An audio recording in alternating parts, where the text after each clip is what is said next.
할렐루야. 하나님께서 오늘도 저와 여러분들을 붙드시고 복 내려 주시기를 바랍니다. 오늘 하나님께서 우리에게 주신 말씀은 마태복음 제12장 38절에서 50절까지는 말씀입니다. 표적과 기적, 세메이온이라고 이야기합니다. 특별한 사건이죠. 아주 기적적인 사건이죠. 이거 계속해서 추구하면 신앙이 병들기 쉽습니다. 본래 세메이온이라고 하는 것은 그것을 통해서 전해주고자 하는 하나님의 메시지가 있는 사건입니다. 이를테면 물로 포도주를 만들어요. 그 이야기의 결론이 뭐예요? 이에 제자들이 믿으니라. 그죠? 믿음 사건이었던 거예요. 믿음을 증명한 사건이었다는 것입니다. 포도주에만 관심이 있어서는 안 되죠. 그냥 복음이 왜곡되는 겁니다. 나사로가 다시 살아났습니다. 소생했습니다. 생명의 주인은 주님이시며 나는 부활이요 생명이니, 부활이요 생명이신 예수님을 드러내신 사건이죠. 사람이 죽었다가 살아났다, 여기에만 자꾸 관심 가지고 죽은 자를 위해서 막 살려보려고 애쓰는 것은 성경적 신앙이 아닙니다. 요한복음 6장에 보면 오병이어의 기적의 역사가 있습니다. 오병이어, 떡 5개 물고기 2마리로 장정만 5,000명을 먹고 5,000명이 먹고 12광주리가 남았다는 거죠. 기적이죠. 이 기적에만 몰두하면 안 됩니다. 하나님은 이 사건을 통해서 사람이 떡으로만 사는 것이 아니라 하나님의 입에서 나오는 모든 말씀으로 사는 것임을 가르쳐 주셨을 뿐만 아니라 예수님께서 친히 하늘로부터 내려온 생명의 떡임을 가르쳐 주시기 위해서 이 기적을 나타내신 것뿐입니다. 여러분, 기적보다 중요한 것은 기적을 통해서 하나님께서 주시고 싶은 메시지입니다. 그런 차원에서 오늘 이 바리새인들이, 서기관과 바리새인, 예수님께 표적을 보여달라고 그래요. 표적을 보여달라고 그래요. 기적을 좀 나타내 보여달라는 것입니다. 예수님께서 표적을 보여주시는 대신 요나의 표적밖에는 보일 표적이 없다 그래요. 요나가 어떤 사람입니까? 니느웨에 가서 복음 전하라고 했더니 다시스로 도망하다가 풍랑을 만나서 바다에 던져져서 물고기 뱃속에 들어가서 사흘 밤낮을 지옥을 경험하다가 결국 니느웨의 해변에 토해져서 하나님의 사명을 감당했던 선지자 아닙니까?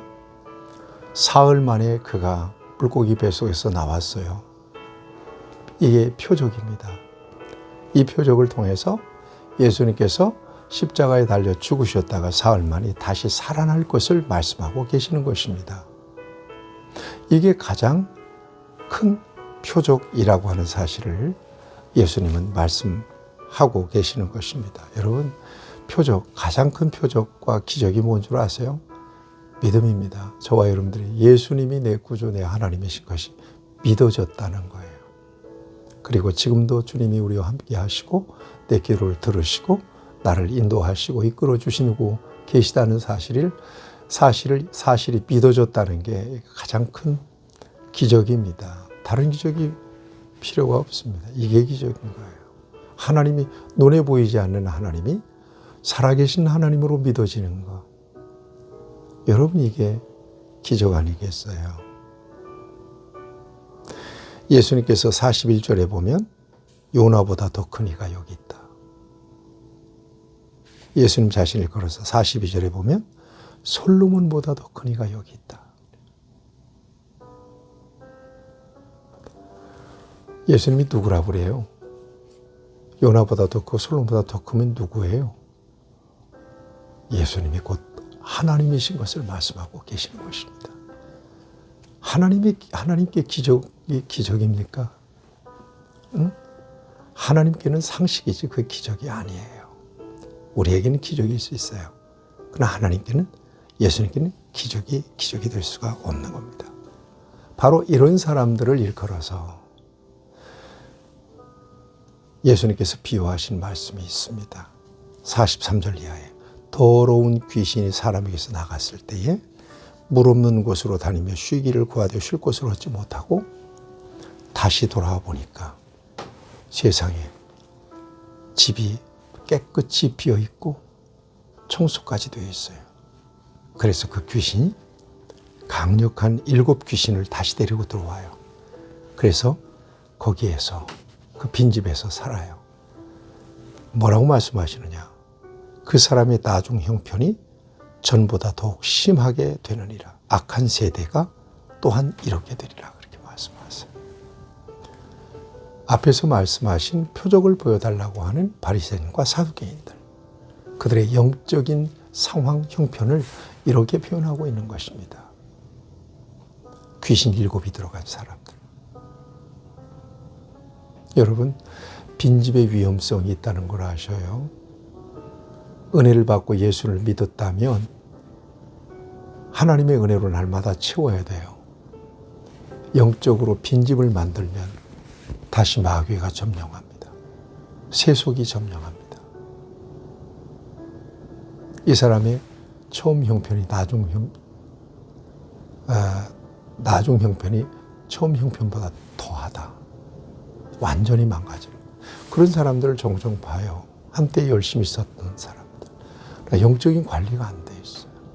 그러자 다시 세상으로 돌아가서 세속적인 사람이 되는데 더 완고해집니다. 안 믿는 불신자보다도 더 완고하게 영적으로 거스르며 살아가는 경우들을 보게 됩니다. 여러분, 영적인 관리를 잘 할 수 있게 되기를 바랍니다. 46절에 보면 여기에 예수님의 형제들과 어머니가 예수님의 동생들이 예수님을 찾아와요. 그래서 예수님의 어머니와 동생들이 지금 밖에 서 있습니다 라고 그러자 예수님께서 뭐라고 말씀하세요?